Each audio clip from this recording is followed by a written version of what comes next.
Hello there, Sarah from 17 once again. This is my Gravity Daze walkthrough. This is episode 16, Children of the Past. So it is our task to take this young girl with us using the stasis field, and we're going to be carrying her through some collectibles so that we can get a couple extra points to put into our upgrade tree, and then just get to the next sequence in the game. This is a pretty short mission. We're coming up on a bunch of short missions that have got boss fights in them. And then a couple of enemy gauntlets, and then you're at the end of the game basically. You're not really going to know too much more than you did at the beginning. The game is quite vague, but in an interesting way. There's a lot of plot threads here and there that kind of don't, you know, go to any kind of conclusion that I would say is too great, but it's still very mysterious and a lot of fun, which is the most important part. And of course we know Gravity Daze Rush 2 is coming. So all of the things that were a little bit lacking in this game, that we were hoping for a bit more complexity or depth or differences and alternatives and diversities, will hopefully be in that game. So if you were enjoying this title, then hopefully the sequel on PS4 with all the power is going to make it even better. But now that we've dropped off the lady, we're going to be going a bit lower, so I jump off the building, manipulate some time, and pick up some more collectible stuff. It must be said too, I love movement in this game. It's not perfect, of course. I wish it was a little bit more responsive between stopping and starting on certain techniques, but for the most, this game just feels really fun to move in when you're flying through the air and you get used to the camera and you get used to finding your bearings and taking a face full of plasma off this monster. It just really does feel great, and this particular creature here, what we're going to be doing is we're going to be trying to dive kick to chase him. We'll take a couple of hits coming in, but I think my plan here was to dive kick and then go into the special to drill like this, but it's automatic, this drilling technique, and there's no guarantee that it's going to do the thing you want it to do, so a lot of the times you'll miss, a lot of the times it'll drill the wrong direction.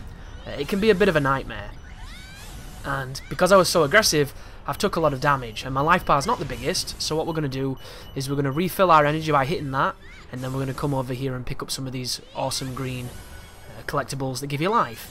Now that we've got a little bit more HP back, we can go back and essentially repeat what we're doing. The general best way to fight bosses is to attack them in a safe manner until you get a special, and then use the special that works the best. My recommendation when it comes to specials is experimenting with them. For instance, this boss, do not do the black hole against him because it does tiny damage.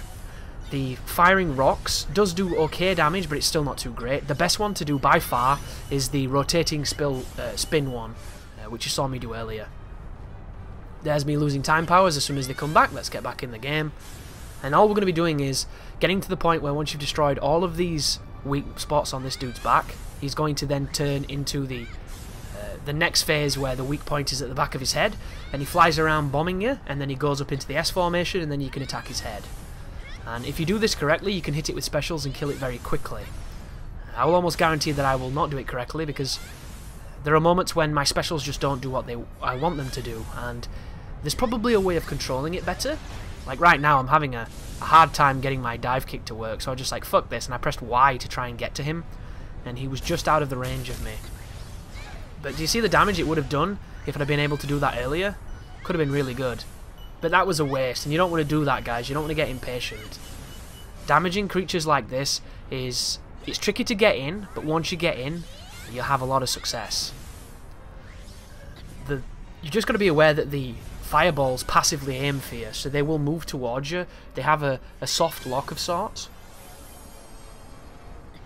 and it makes them more tedious than anything else, because when you move in, he fires them. But just be mobile. It's a good opportunity to practice moving through the air, dive kicking. You can dodge those if you want to with the evade, but I really don't like the air evade, so I just take them on the chin. But look at the dive kick. The dive kick does some serious damage, and then it gets us to the next phase, and we've got a special for the next phase. So we're just going to go over there, grab the life, and then get back in on this. And this is the same creature you've killed before. He's just a little bit more of an asshole this time.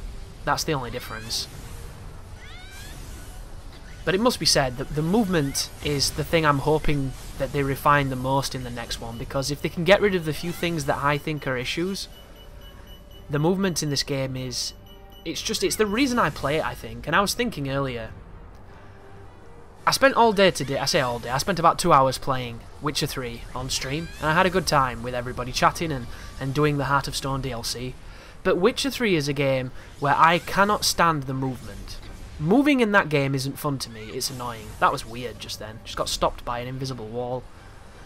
Yet this game, I find the movement an absolute joy because it's interesting, it's unique, and it gives me a measure of control that I really, really like. And I just wish that... See what I mean? See the damage that this special doesn't do? Just do the spin attack. Do not do the black hole. Learn by my mistakes, guys. Finish this boss way quicker than I'm showing you. But it made me realise that if Witcher had movement that I did enjoy, because let's face it, there are people that like the way The Witcher plays when it comes to movement and combat. There are people who really enjoy that. I don't. If I did like it, I would like that game so much more than I do.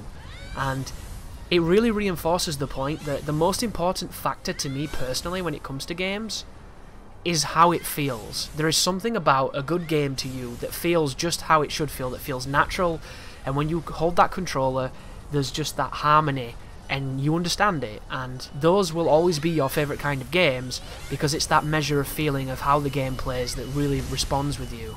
It's the reason people like Call of Duty, it's the reason people like, 60 frames per second fighting games, because they feel right. They feel as they should. And Sunset Overdrive is a good example of this, I think. Sunset Overdrive is a game that reminds me heavily of this because it has a very mobile and I could call it skill-based, because it is technically skill-based, but it's very simplified to make it easier to do fancy things. But Sunset is a game that never quite reached the fulcrum of its imagination, so it feels kind of half-baked in a lot of ways. But the one area where it feels just right is the movement, and it is the ability to do fantastic things when it comes to jumping, grinding, sliding, bouncing, wall running. All of it flows together so beautifully that once you learn those controls, you have no excuse to touch the ground again, if that's how you want to play. And it feels so good knowing that you have that full control over those controls and those commands, and you get exactly what you want. There's never a moment in that game where you feel like you got something you didn't want, because you're guiding it and you are moving the way you want to move. And this game has a lot of that, which is why I enjoy it. And that's the thing. I wouldn't argue with anybody that tells me that Sunset Overdrive is not the best game, because it isn't. It has a lot of problems, but movement is not one of them. And that is why I think that that is such a high priority on my list of things a game has to do well for me to enjoy it a lot. And that's why I'm sharing this project with you, because I think Gravity Daze is a really fun game, all considered, with great movement. Thank you for watching. You take care now.